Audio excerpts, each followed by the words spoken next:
Apakah suara apakah suara saya terdengar jelas? Sudah terdengar, Bu. Baik.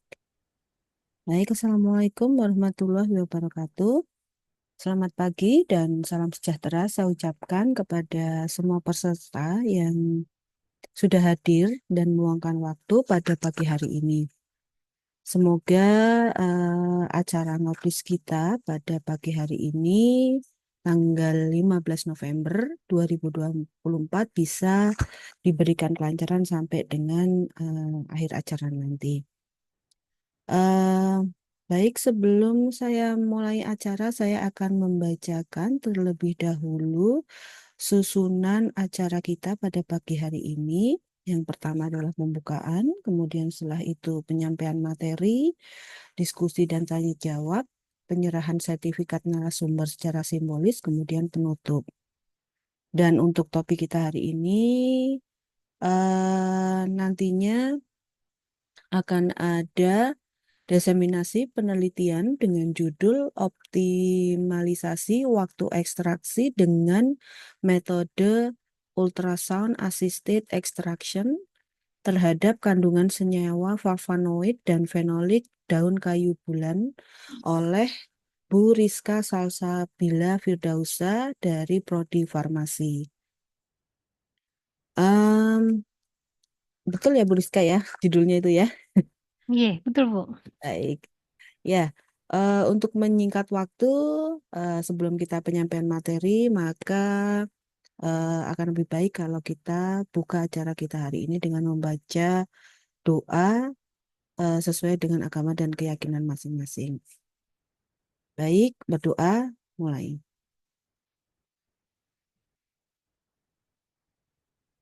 Terima kasih. Untuk acara selanjutnya, kita ke penyampaian materi. Kepada Bu Rizka, monggo waktu dan tempat saya persilahkan. Baik, terima kasih banyak, Bu Dwi. Saya izin share screen terlebih dahulu. Silahkan Bu.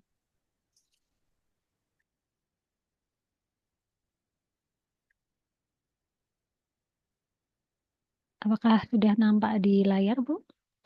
Sudah. Sudah, oke. Baik, saya izin memulai, nggih, Bu. Bismillahirrahmanirrahim. Assalamualaikum warahmatullahi wabarakatuh. Selamat pagi, Bapak, Ibu, dan juga mungkin dari beberapa mahasiswa ataupun alumni yang sudah menyempatkan hadir di dalam acara Ngobris ini. Sebelumnya saya ucapkan terima kasih kepada tim LPPM yang telah memberikan kesempatan kepada saya untuk mendiseminasikan penelitian saya, di mana mungkin sedikit cerita bahwa ini adalah penelitian saya dari hibah PDP dari Kemendikbudristek yang eh, saya dapatkan di tahun 2023. Nah, pada pertemuan kali ini, alhamdulillah saya diberikan kesempatan untuk sharing berkaitan dengan penelitian yang telah saya lakukan sebelumnya. Nah, untuk penelitian ini, judulnya adalah optimasi waktu ekstraksi dengan metode ultrasound assisted extraction atau UAE terhadap kandungan senyawa flavonoid dan juga fenolik daun kayu bulan atau nama latinnya adalah Pisonia albaspan. Nah, untuk penelitian ini saya sebagai ketuanya, kemudian anggota dari penelitian ini adalah Pak Nofran dan juga Bu Endah. Baik, untuk latar belakang mengapa penelitian ini itu dilakukan, itu pada dasarnya di sini berangkat dari saya melihat beberapa tanaman yang masih berpotensi untuk dikembangkan dan juga masih jarang untuk diteliti. Jadi kalau misalnya kita meneliti sesuatu itu kan kita cari yang memang potensial, selain potensial juga biasanya yang masih jarang diteliti gitu nggih. Nah, salah satunya adalah Pisonia albaspan ini. Jadi mungkin sedikit sharing saja karena beberapa di sini kan Bapak Ibu eh, dari bidang lain begitu nggih. Nah, kalau di dalam farmasi itu pada dasarnya ada yang mengurusi tentang obat, kemudian ada juga yang berkaitan dengan bahan alam. Nah, kebetulan di sini saya bidangnya adalah farmasi di sains dan juga banyak mengulik berkaitan dengan bahan alam ataupun kosmetika. Nah, untuk penelitian kali ini saya fokus di bahan alam yang sekiranya masih jarang diteliti, masih bisa dikembangkan. Salah satunya adalah daun kayu bulan ini. Nah, daun kayu bulan ini pada dasarnya dia adalah suatu tanaman hias. Seringnya digunakan untuk tanaman hias. Contohnya ini di dalam foto bisa Bapak Ibu lihat. eh, ini adalah gambaran dari tanaman kayu bulan yang ada di depan perumahan gitu ya, di depan rumah biasanya untuk perindang ataupun untuk mempercantik dekorasi rumah. Nah, daun ini dia berwarna hijau kekuningan. Jadi untuk warnanya itu tidak seluruhnya sama. Jadi tidak yang hijau-hijau semua itu tidak. Tapi biasanya bagian yang tidak terkena banyak sinar matahari itu warnanya adalah hijau.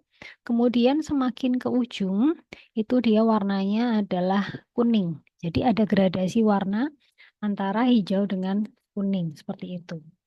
Nah, untuk penelitian berkaitan dengan daun kayu bulan ini memang sudah ada beberapa, yaitu salah satunya berkaitan dengan manfaatnya di eh, bidang kesehatan. Diketahui bahwa dia bermanfaat untuk anti diabetes, kemudian sebagai diuretik, analgesik, antiinflamasi, dan juga antioksidan. Namun hanya baru sebatas beberapa penelitian saja yang belum masif seperti itu ya, karena memang kalau tanaman hias itu memang lebih jarang diteliti daripada tanaman-tanaman yang lain. Sehingga di sini saya tertarik untuk menguliknya. Nah, salah satu potensi yang saya fokuskan itu adalah kemampuannya sebagai antioksidan. Jadi penelitian ini merupakan penelitian pendahuluan untuk pengembangan penelitian selanjutnya yang akan saya fokuskan kepada antioksidan. Sehingga pada penelitian ini saya memfokuskan pada dua senyawa yang memiliki peran pada aktivitas antioksidan, yaitu kandungan flavonoid dan juga fenolik. Nah, flavonoid dan fenolik ini merupakan dua senyawa bioaktif yang banyak terdapat pada tanaman. Salah satunya adalah di daun kayu bulan untuk nantinya bisa berpotensi beraktivitas sebagai antioksidan. Nah, untuk mendapatkan senyawa ini dari flavonoid ataupun fenolik, itu kita butuh suatu metode yang namanya ekstraksi.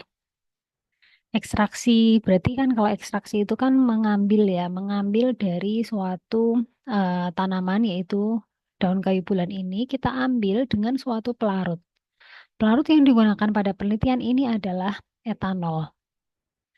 Dan dengan menggunakan etanol tersebut, kita menggunakan suatu metode untuk mengekstraksi, yaitu yang saya gunakan adalah metode ultrasound assisted extraction.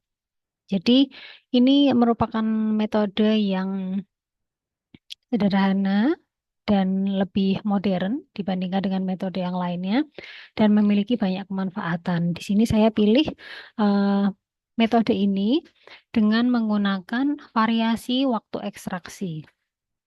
Kenapa sih kok saya itu memvariasikan atau meneliti berkaitan dengan pengaruh dari waktu ekstraksi? Jadi, eh, Bapak Ibu, apabila kita ingin mengambil suatu senyawa, komponen senyawa, itu kita harus memiliki patokan waktu, yang mana waktu ini dengan perbedaan waktu itu akan berpengaruh terhadap seberapa banyak hasil yang akan kita peroleh.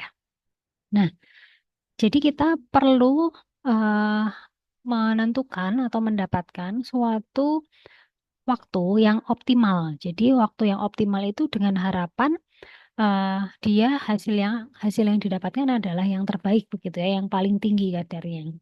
Sehingga pada penelitian ini saya ingin mengetahui bagaimana pengaruh dari waktu terhadap kandungan flavonoid dan fenolik pada daun kayu bulan, yaitu pada waktu yang sudah digunakan yang sesuai tertera yang ada di layar, yaitu di sini saya memvariasikan waktu ini setiap 15 menit. dari 15 menit, kemudian 30 menit, 45 menit, 60, 75, dan 90 menit. Jadi intervalnya adalah 15 menit. Nah, nantinya untuk kandungan flavonoid dan fenolik ini akan saya analisa dengan menggunakan dua metode.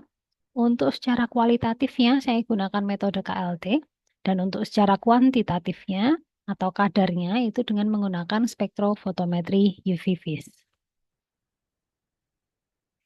Nah, ini adalah metode yang saya gunakan tahapan ya, lebih tepatnya mungkin tahapan analisa. Jadi Bapak Ibu dari daun yang kita sudah dapatkan. Nah, dari yang sudah kita dapatkan itu kita panen, nggih. Kita panen, kemudian setelah kita panen itu nanti kita sortasi terlebih dahulu. Kita pilih daun yang terbaik. Ya, daun yang terbaik itu ya pastinya yang bentuknya utuh, kemudian dia warnanya yang saya gunakan di sini yang cenderung warnanya hijau. Karena eh, yang warnanya kuning itu dia letaknya di ujung yang mana dia paling terpapar sinar matahari. Kita tahu bahwa sinar matahari itu kan dia bisa merusak kandungan senyawa. Jadi memang kandungan yang diperkirakan lebih banyak itu adalah yang warna hijau. Nah, jadi di sini yang saya ambil adalah yang berwarna hijau, yang kondisinya masih baik, disortasi terlebih dahulu, dicuci bersih, kemudian setelah itu dikeringkan. Nah, dikeringkannya dengan menggunakan oven pada suhu 50 derajat Celcius sampai dia kering. Nah, itu adalah tahapan preparasi sampel. Nah, setelah kering, tidak berhenti sampai di situ. Sebelum menjadikan ekstrak, kita harus eh, buat partikelnya lebih kecil terlebih dahulu. Jadi, dari sampel yang tadi sudah kering, itu kita blender, kemudian kita ayak untuk mendapatkan partikel yang seragam, dan juga dia lebih kecil, sehingga nanti pelarut dapat masuk secara maksimal. Kemudian barulah nanti kita masukkan ke dalam wadah, namanya ini adalah duran, wadah kaca, botol kaca seperti ini. Kita masukkan, kita timbang ya, jadi kita timbang yang sudah diayak tadi dengan perbandingan 1:10. Jadi kalau misalnya kita memiliki 10 gram, ya berarti nanti untuk pelarutnya adalah 100 mililiter. Dan begitu pula kelipatannya. Jadi kita menggunakan 1:10, kemudian kita masukkan dan kita tutup. Nah, ini adalah alat UAE-nya atau alat ultrasoniknya. Jadi kita ekstraksi dengan metode ultrasonik dengan waktu yang sudah tadi saya sampaikan di depan dari 15 sampai 90 menit dengan interval 15 menit. Nah, setelah nanti selesai diekstraksi, tahapan selanjutnya adalah kita mengentalkan ekstrak dengan suatu alat namanya adalah rotary evaporator. Jadi yang tadi digunakan adalah pelarut etanol. Nah, etanol ini kita uapkan. Jadi harapannya ketika nanti kita mendapatkan ekstrak kental itu sudah tidak banyak kandungan etanolnya, tapi hanyalah sampel kita saja. Jadi senyawa kita saja yang tersisa di sana. Terus kemudian setelah kental, selanjutnya yang akan kita lakukan adalah analisis. Analisisnya yang pertama adalah kualitatif dengan menggunakan KLT, kromatografi lapis tipis. Kemudian yang berikutnya adalah penentuan kadar dengan menggunakan spektrofotometri UV vis. Baik, Bapak Ibu, ini adalah hasil dari penelitian yang dilakukan. Yang pertama adalah random man. Apa itu random man? Jadi random man itu adalah hasil perolehan kembali. Jadi eh, kita ketika kita ekstraksi itu kan kita ingin mendapatkan suatu senyawa. Kalau misalnya kita itu memiliki senyawa flavonoid fenolik, sifatnya itu kan dia lebih cenderung ke polar, semipolar. Nah, kita gunakan etanol sebagai pelarutnya. Kemudian kita ambil senyawa tersebut. Nah, berapa banyak perolehan kembali dibandingkan dengan serbuk yang awal yang kita tadi preparasi, itulah nantinya hasil dari randoman. Semakin besar ya memang semakin bagus, tapi tergantung juga eh, yang akan kita dapatkan itu bukannya semakin besar itu semakin maksudnya begini Bapak Ibu. Untuk mendapatkan senyawa ini memang rendemen itu memang dipertimbangkan. Dia baik ketika dia besar, namun juga kita perlu lihat selektivitasnya. Nanti kalau misalnya terlalu besar juga, apakah yang senyawa yang terambil ini juga hanyalah senyawa yang kita inginkan atau ada senyawa-senyawa lain begitu. Nah, dari hasil eh, ekstraksi yang dilakukan itu terdapat peningkatan rendemen. Jadi dari menit ke-15 hingga menit ke-90 itu dia, maaf, menit ke-75 itu dia menunjukkan adanya peningkatan rendemen.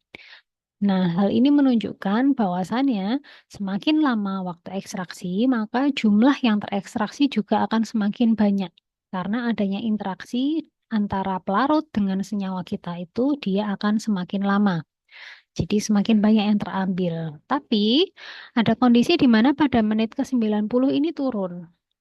Karena dia bisa dikarenakan adanya titik jenuh yang sudah tercapai. Jadi memang ada kalanya di mana ekstraksi itu bisa mencapai titik jenuh. Kalau sudah jenuh, maka nanti dia akan turun.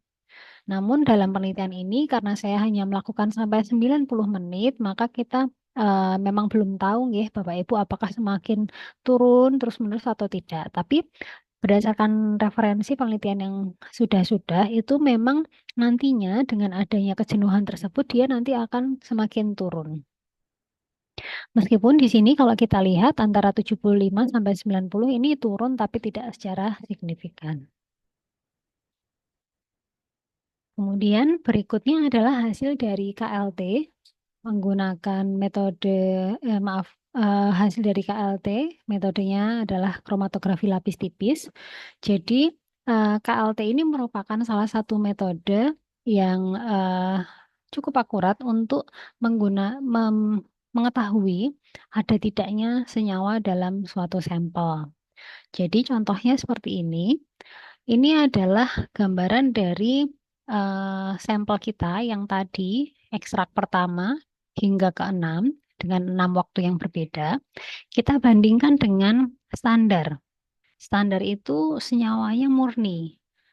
Misalkan di sini kita akan menganalisa flavonoid.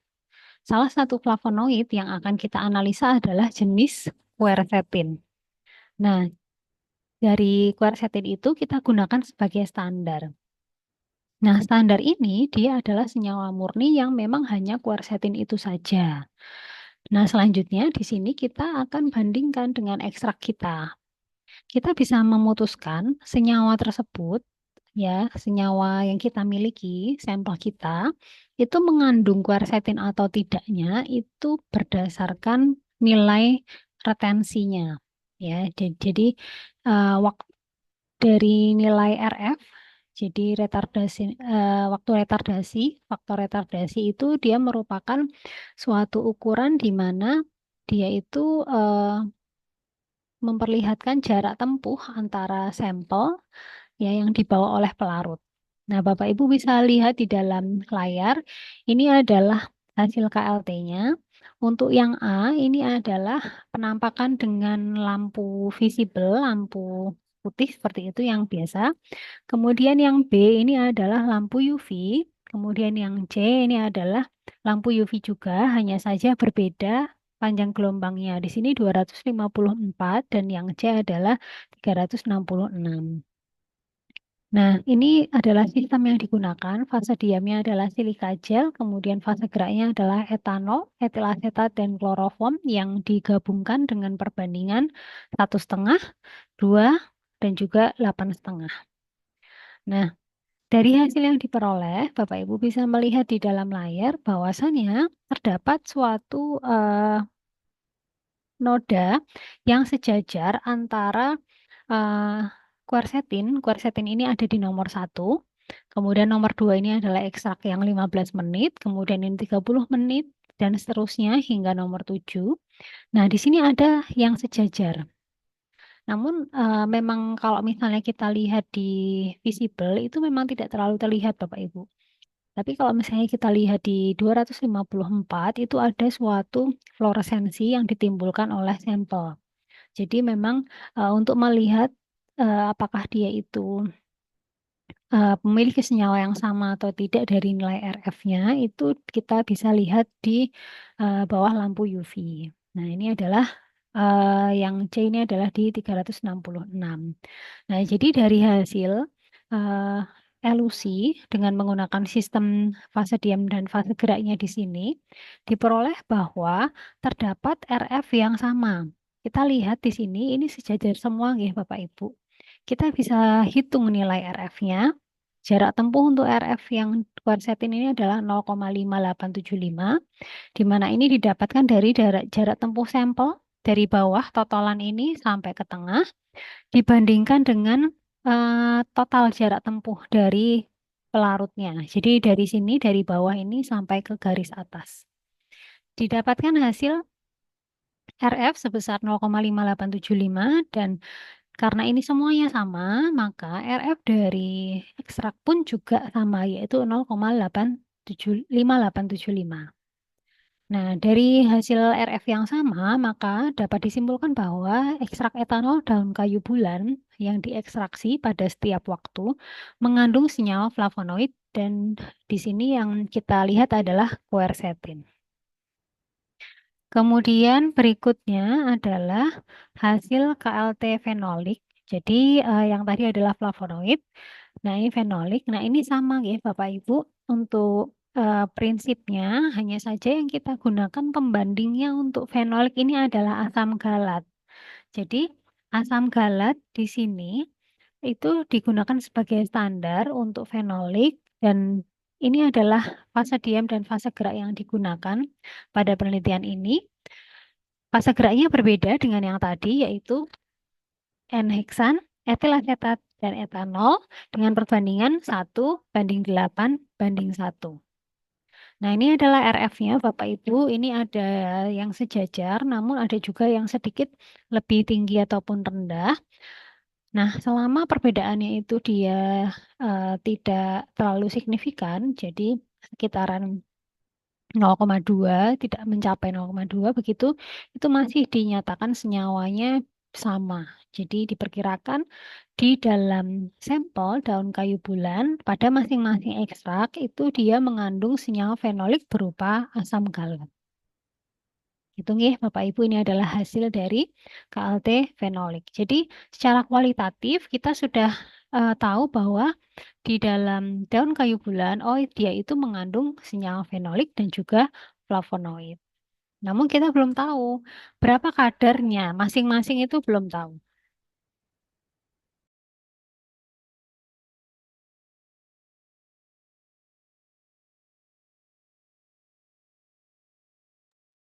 Ya, mohon maaf Bapak Ibu, saya lanjutkan. Berikutnya adalah hasil kuantitatif dari penelitian ini. Yang pertama, ini kita akan melakukan penetapan kadar kuantitatif ini dengan menggunakan metode spektrofotometri UV-Vis dengan menggunakan suatu senyawa pengompleks dari masing-masing senyawa flavonoid dan fenolik, di mana hasil dari penentuan fenolik dan flavonoid dapat Bapak Ibu lihat di dalam layar. Dari masing-masing waktu ekstraksi menghasilkan kadar flavonoid. Apabila kita lihat, yang pertama adalah flavonoidnya terlebih dahulu, terjadi suatu hasil yang berbeda-beda, namun yang paling tinggi adalah di 45 menit. Di 45 menit ini adalah kadar yang tertinggi dari uh, kadar flavonoid dalam daun kayu bulan, dan setelah 45 menit ini terjadi penurunan dibandingkan dengan 45 menit. Kemudian ini juga terjadi hal yang sama pada fenolik, di mana pada fenolik itu didapatkan hasil yang paling tinggi adalah pada waktu 45 menit juga. Jadi apabila kita lihat flavonoid yang paling tinggi di 45 menit dan fenolik pun juga sama. Dan kecenderungannya setelah 45 menit itu kadarnya menurun. Nah, berdasarkan hasil yang ada di sini, maka kita bisa lihat keduanya saling berkorelasi bahwa flavonoid dan fenolik yang paling tinggi adalah pada 45 menit. Dan untuk kadar di sini dinyatakan untuk flavonoid dalam quercetin ekivalen per gram ekstrak karena yang kita gunakan adalah standar quercetin dan untuk kadar fenolik adalah asam galat ekivalen per gram ekstrak.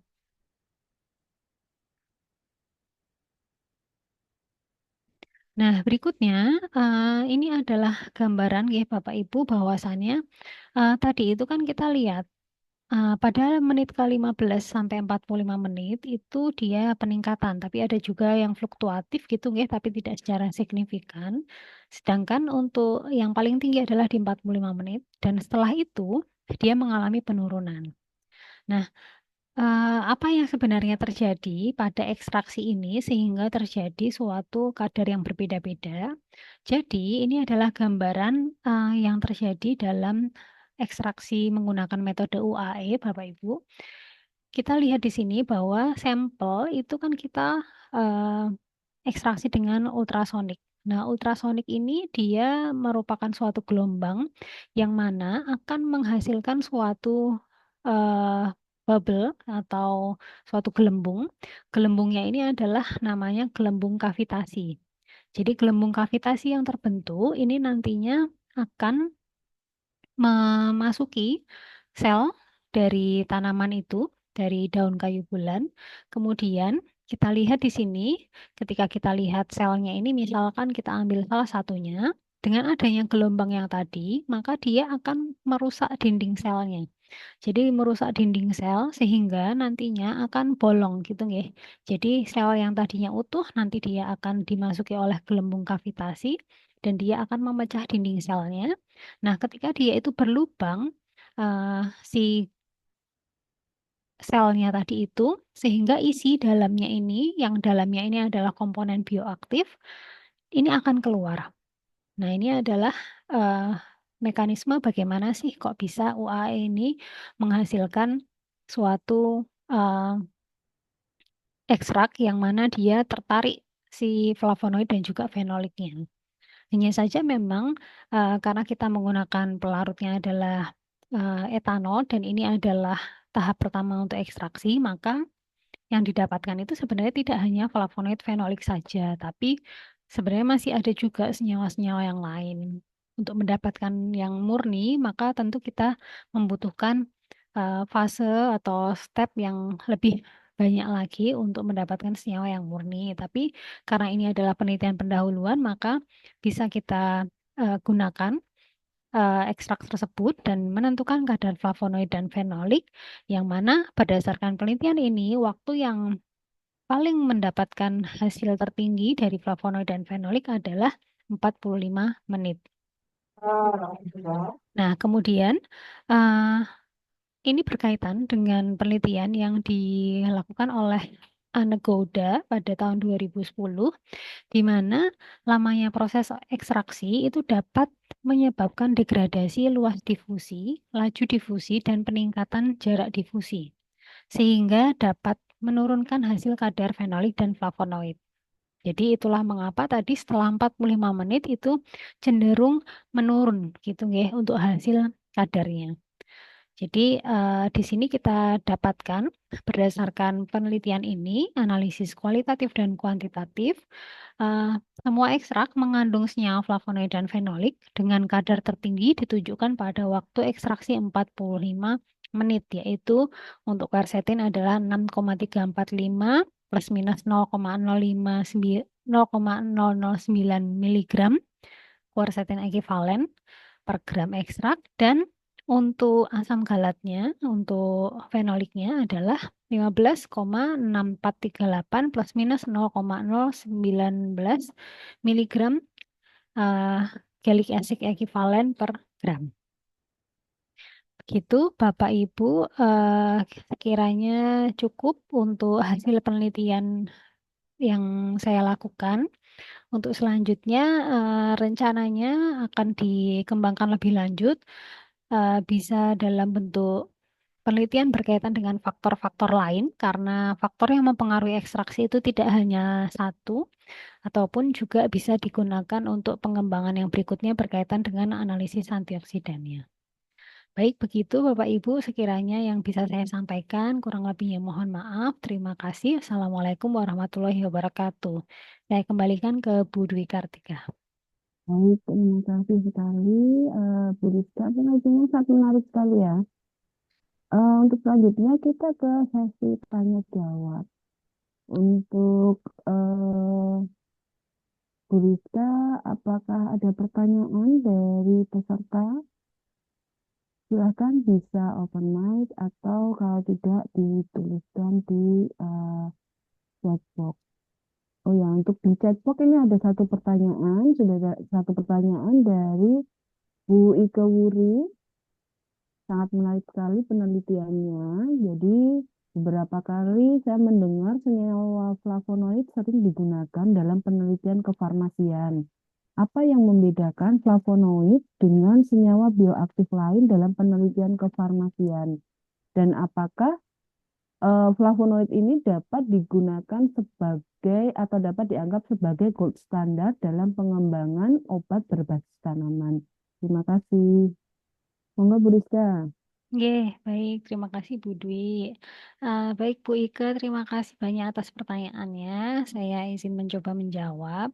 Jadi memang pada dasarnya komponen bioaktif dalam tanaman itu sangat banyak nggih, Bu. Jadi ada flavonoid, kemudian contohnya tadi ada fenolik, tanin, saponin, dan juga yang lain-lainnya. Jadi ada banyak golongan senyawa yang mana masing-masing itu memiliki struktur yang berbeda. Jadi struktur ini juga nantinya akan mempengaruhi sifat bioaktifnya gitu ya Bu. Jadi bagaimana strukturnya kemudian nanti berpengaruh terhadap aktivitasnya. Nah, eh, pada dasarnya masing-masing komponen itu memiliki aktivitas yang berbeda-beda. Namun apabila kita lihat kenapa sih kok banyak ya yang diangkat flavonoidnya gitu. Pada dasarnya saat ini itu kita kan cenderung ini ya Bu, di zaman sekarang itu banyak peneliti yang mengembangkan adanya suatu kandungan flavonoid ini dikaitkan dengan antioksidan misalnya, atau mungkin anti-aging, ya, atau mungkin anti diabetes juga ada. Nah, dari beberapa macam aktivitas tersebut itu flavonoid memang banyak berperan gitu Bu. Jadi karena hal tersebut mungkin seperti yang didengar ini kok semacam kok sering ya yang diangkat itu adalah flavonoid begitu. Karena memang flavonoid ini dia banyak terdapat di dalam tanaman, memang umum dan banyak gitu ya di dalam tanaman. Kemudian dia memang banyak dan luas untuk kemanfaatannya seperti itu Bu. Jadi kalau misalnya dianggap sebagai gold standard juga tidak gitu ya Bu, karena masing-masing memiliki aktivitas yang berbeda-beda. Hanya saja memang karena saat ini kan orang itu pengennya sehat, terus nanti banyakkan konsumsinya adalah antioksidan. Antioksidan itu kan sekarang kan booming gitu ya Bu. Jadi memang digaung-gaungkan untuk apa ya, untuk bisa mengatasi berbagai macam penyakit gitu nggih. Karena memang mekanisme berbagai macam penyakit itu juga salah satunya adalah melalui terbentuknya radikal bebas. Nah, kita tahu memang sekarang ini radikal bebas bisa terbentuk dari macam-macam, dari lingkungan, dari makanan dan lainnya. Begitu, Bu. Jadi itu adalah yang membedakan satu sama lain. Semoga sudah bisa menjawab, nggih, Bu Ika. Bagaimana Bu Ika, apakah ada yang mau diklarifikasi lagi atas das itu Bu Ika? Oh, Bu Ika sudah menjawab. Baik, terima Ye, kasih Bu Rizka. sami-sami. Selanjutnya ada pertanyaan dari ini tidak ada namanya Bu Rizka, anonim ya. Izin bertanya Bu Rizka, mengapa Bu Rizka memilih metode UAE untuk metode ekstraksi dalam penelitian ini? Kemudian apa dasar pemilihan interval waktu pada penelitian ini? Terima kasih. Iya, baik. Izin menjawab berkaitan dengan metode. Dari awal tadi memang sudah saya sampaikan ya Bu di judul ataupun tadi sudah saya sampaikan juga mekanismenya. Jadi mungkin perlu Bapak Ibu ketahui saya ceritakan gitu ya. Dalam dunia kefarmasian itu terdapat beberapa metode untuk mengekstraksi atau mengambil komponen senyawa dalam tanaman. Ada yang metodenya sifatnya konvensional, ada yang sifatnya juga modern. Nah, untuk eh, metode UAE ini, dia merupakan salah satu jenis yang termasuk metode yang modern. Tapi ada juga sampai sekarang metode yang konvensional yang masih sering digunakan. Salah satunya adalah maserasi. Nah, apabila kita bandingkan antara metode yang lainnya dengan UAE, UAE ini dia memiliki banyak keunggulan. Banyak keunggulan di mana yang pertama adalah dia cepat. Jadi dengan waktu yang singkat, kita itu sudah bisa mendapatkan eh, senyawa yang ada di dalam sel, di dalam tanaman tersebut. Tidak perlu menunggu berhari-hari karena ada metode konvensional yang masih sering digunakan sampai sekarang yang tadi saya sampaikan Mas Rasi. Mas Rasi itu dia butuh berhari-hari sampai 3 hari sampai lebih bahkan. Nah, kalau ini dia hanya hitungan menit saja kita sudah bisa mendapatkan ya hitungan menit ataupun jam gitu ya. Menit ataupun jam itu kita bisa mendapatkan ekstrak. Nah, kemudian selain dari waktu, yang kedua adalah solvent atau pelarut yang digunakan pada metode UAE ini dia cenderung sedikit dibandingkan dengan metode maserasi misalkan. Di sini kita hanya mendapat maaf membutuhkan membutuhkan pelarut yang tidak terlalu banyak ya. Jadi bervariasi tergantung yang kita butuhkan itu ekstraknya berapa, tapi apabila dibandingkan itu sangat jauh untuk pelarut yang digunakan. Jadi karena pelarutnya itu hanya sedikit, maka akan berpengaruh juga terhadap biaya ya, karena pelarut itu kan lumayan nggih Bapak Ibu. Jadi untuk harganya juga cukup lumayan. Nah, ini kalau misalnya kita bisa menghemat pelarut, maka kita juga bisa menekan dari biaya penelitian. Kemudian selain itu juga meskipun singkat, metode ini mampu mengambil senyawa secara maksimal. Jadi bukan yang berarti karena singkat itu nanti dia akan sedikit yang didapatkan, itu tidak. Ya, jadi dengan adanya mekanisme yang tadi sudah saya jelaskan, adanya gelombang ultrasonik yang memecah partikel dari dinding sel, itu akan mempersingkat waktu untuk pelarut bisa mengambil senyawa. Jadi itu adalah keuntungannya. Sehingga di sini pada penelitian ini saya memutuskan untuk menganalisa atau mengekstraksi sampel saya dengan menggunakan metode ultrasonik. Gitu. Untuk alasannya, kemudian pertanyaannya selanjutnya adalah apa dasar pemilihan interval waktu pada penelitian ini? Oke, baik. Tadi di dalam presentasi sudah saya jelaskan ya, bahwa waktu di sini adalah 15 sampai 90 menit. Intervalnya adalah 15 waktu. Maaf, 15 menit. Nah, ini sebenarnya ada dasarnya dari penelitian yang sebelum-sebelumnya bahwasannya eh, pada waktu 90 menit itu tidak sampai 90 menit ya. Jadi antara 1 jam, 45 menit sampai 1 jam itu sudah dapat menghasilkan kandungan fenolik yang tinggi dan juga flavonoid yang tinggi. Jadi pada penelitian ini saya mengacu pada penelitian yang sudah dilakukan sebelumnya, walaupun memang bukan daun kayu bulan, nggih, tapi kandungan fenolik pada senyawa sampel yang lain. Jadi sampel yang lain itu sudah ada penelitian bahwa sekitar 45 menit sampai 60 menit itu sudah dapat dihasilkan fenolik yang tinggi. Nah, saya pengen tahu kalau untuk yang di kayu bulan itu bagaimana. Sehingga di sini saya buat interval atas dan bawah, jadi mulai dari 15 menit hingga 90 menit. Jadi saya cari intervalnya pada waktu tersebut berdasarkan penelitian yang sudah ada dan didapatkan ternyata antara 15 sampai 90 ternyata memang yang paling tinggi adalah pada 45 menit. Begitu mungkin untuk pertanyaan tersebut semoga sudah bisa menjawab. Baik, terima kasih. Jelas sekali ya jawabannya ya. Apakah ada yang lain yang mau bertanya? Monggo, silahkan. Kalau untuk penelitian ini sendiri nanti mau dilanjutkan atau terus berhenti di penelitian yang kemarin, Bu Rizka? Kalau ini sebenarnya kemarin sudah dilanjutkan Bu untuk Mhm, aktivitas antioksidannya. Jadi ini mhm, kan kemarin awalnya senyawanya dulu ya Bu. Kemudian mhm, sudah dicek karena arahnya ke antioksidan maka dicek antioksidannya. Tapi mhm, berdasarkan hasil antioksidan ternyata mhm. untuk potensinya itu tidak terlalu besar Bu. Gitu. Jadi ternyata memang potensinya mungkin tidak terlalu besar di antioksidan sehingga untuk saat ini saya tidak melanjutkan penelitian tersebut karena Mhm. saya ingin mengarah ke antioksidan, berarti saya kan ingin mencari yang apa sih yang poten gitu ya Bu. Nah Oh, ternyata kalau begitu. itu Hmm. ada aktivitas antioksidannya, namun tidak tinggi begitu Bu. Hmm.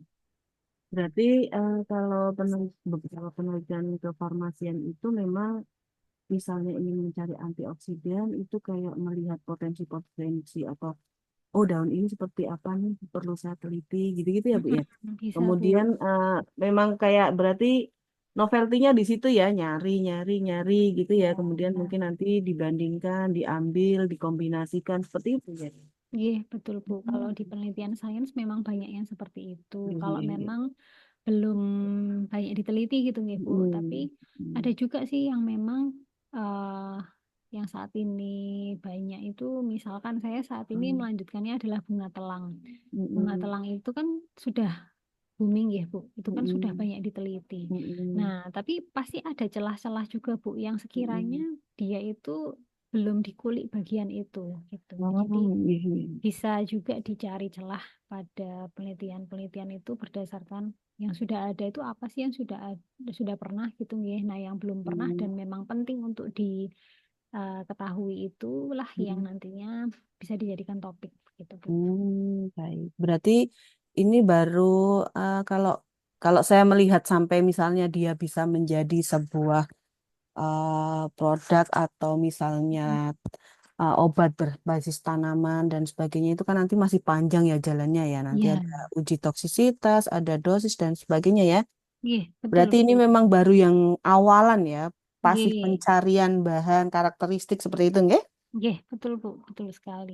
Iya, Karena untuk baik. menjadikan suatu eh, bahan senyawa itu menjadi obat, Hmm, itu tentu perlu adanya penelitian yang tidak hanya satu kali dua kali ya Bu, tidak hanya satu mm-mm, tahapan atau dua tahapan, tapi itu sangatlah mm-mm, jauh, apalagi nanti karena kan digunakan oleh manusia ya Bu.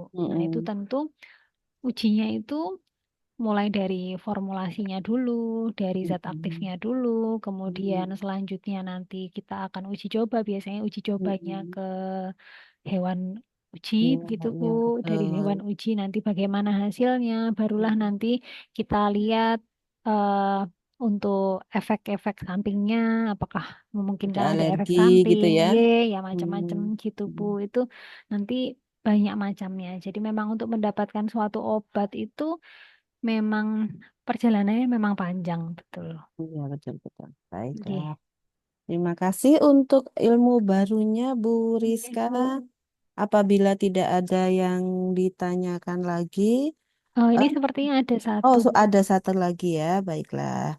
Izin bertanya, Bu Rizka ini dari Kintan. Ya, Terkait apa itu? optimasi Optimasi pada pada penelitian penelitian. yang dilakukan, apakah menerapkan suatu metode tertentu atau tidak ya, Bu? Nah, Monggo, Bu oke. Rizka. Oke, baik. Terima kasih atas pertanyaannya. Ini kebetulan mahasiswa bimbingan saya juga yang sudah lulus, Bu. Oh, baik-baik. Oke. Ya, untuk optimasi. Jadi, optimasi itu kan memang ada yang mempertimbangkan satu faktor, ada yang dua faktor, ada yang lainnya. Nah, kebetulan untuk penelitian saya ini hanya mempertimbangkan satu faktor saja, yaitu waktu ekstraksi. Nah, karena hanya satu faktor, maka untuk penelitian ini saya tidak menerapkan suatu metode tertentu, seperti contohnya eh, RSM. RSM itu sering digunakan untuk optimasi, tapi karena di sini saya hanya melihat satu faktor saja, maka saya di sini tidak melihat atau tidak mengembangkan ke metode RSM-nya.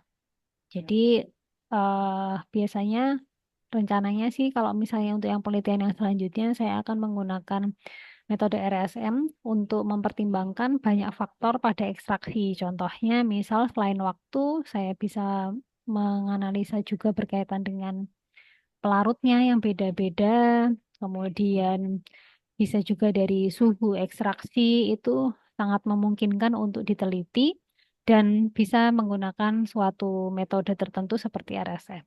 Gitu, Bu. Oke. Semoga sudah bisa menjawab. Baik, bagaimana Mbak Kintan? Apakah sudah cukup? Halo, Mbak Kintan. Oh, baik, terima kasih Bu Rizka. Ya, Ya. terima kasih banyak. Ya, apa ada lagi pertanyaan atau sudah cukup?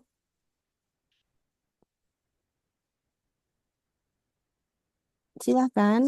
Kalau misalnya masih ada pertanyaan, kami masih buka eh, waktu ya Bu Rizka ya. Ya, masih monggo masih bisa. Baik, sepertinya tidak ada. Kalau tidak ada pertanyaan lagi, berarti eh, kita cukupkan untuk materinya Bu Rizka. Saya ucapkan terima kasih kepada Bu Rizka. Semoga ilmu yang diberikan bisa membuka insight baru, terutama untuk mahasiswa dan rekan-rekan yang memang menggeluti bidang farmasi ya, dan tentunya juga buat kami yang berasal dari ilmu kesehatan, sama-sama ilmu kesehatan, tapi mungkin kita berbeda cabang ya Bu ya. Jadi lebih mengerti seperti apa sih penelitian di bidang kefarmasian. Dan selanjutnya saya mewakili LPPM Bu Rizka ini bermaksud untuk menyerahkan sertifikat pembicara untuk ngopi kita hari ini dan mohon untuk diterima serta kami juga sangat mengucapkan banyak-banyak terima kasih atas apa namanya materi maupun ilmu yang sudah diberikan pada Bu Rizka pada hari ini. Oke, baik, terima kasih banyak Bu Dwi serta tim dari LPPM. Saya terima untuk sertifikatnya dan semoga memang apa yang saya sampaikan hari ini dapat bermanfaat untuk sesama. Terima kasih banyak Bu Dwi. Ya, baik, terima kasih kembali Bu Rizka untuk acara selanjutnya karena sudah memasuki akhir acara, mari kita tutup untuk acara kita hari ini dengan kembali berdoa sesuai dengan agama dan kepercayaan masing-masing. Berdoa, mulai. Baik, terima kasih. Berdoa selesai. Dengan begitu, untuk acara ngobris kita hari ini berakhir sudah. Sampai ketemu lagi di acara ngobris 2 minggu yang akan datang. Baik, saya akhiri ya Bu Rizka dan teman-teman. Oke. Assalamualaikum warahmatullahi wabarakatuh. Waalaikumsalam warahmatullahi wabarakatuh. Terima kasih banyak.